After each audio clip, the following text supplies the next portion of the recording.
Oh yes, ule wakati umewadia. Najua ni nini? Ni katika mji huu wa Kibindu, katika eneo hili la Wazigua, na huko ndipo ambapo Kalabaka family imetokea. Na ule wakati ambapo tutakuwa na mkutano mkubwa wa Injili na watu wengi wataletwa kwa Yesu, ule wakati umewadia.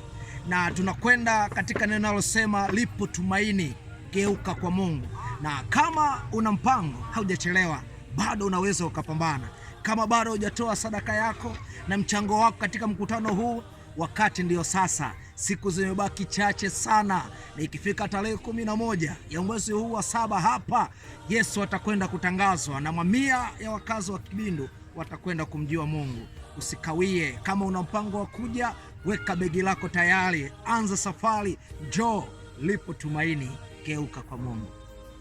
Ndugu mpenzi mtazamaji, mpenzi msikilizaji, na kukaribisha katika mikutano hii ya Kibindu itakayofanyikia maeneo haya ya Kibindu, ambapo maeneo haya asilimia kubwa wakazi wa hapa ni Waislamu. Haya maeneo ni asilimia kubwa pia ni Wazigua. Kama mnavyoelewa, wenzetu asilimia kubwa ni Waislamu.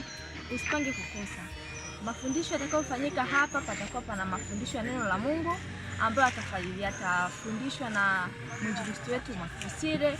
Patakuwa pana mafundisho ya afya ambayo yataongozwa na Dr. Faraja Karabaka. Patakuwa pana mafundisho ya kaya mafamilia ambayo yataongozwa na mwinjilisti Mongosi.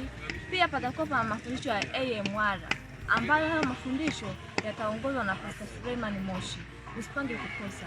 Bado hujachelewa kwa sadaka yako, maombi yako, bado hujachelewa. Wote kwa pamoja tufanye kazi ya Mungu. Liko tumaini, geuka kwa Mungu. Ndugu mtazamaji, na hapa tulipo ndipo kibweta chetu kwa ajili ya mkutano huu wa Kibindu, na mafundi wa injilisti wako site wanaendelea kuweka mambo sawa, kuhakikisha mkutano unafanyika vizuri bila kukwama kwa chochote kile. Sehemu hii tuliyopo ya pili ndipo sehemu ni hema kwa ajili ya maombi, ambapo watumishi wa Mungu watakuwa wanaingia hapa na kuomba wakati wote mkutano unapokuwa unaendelea hapa Kisatuni.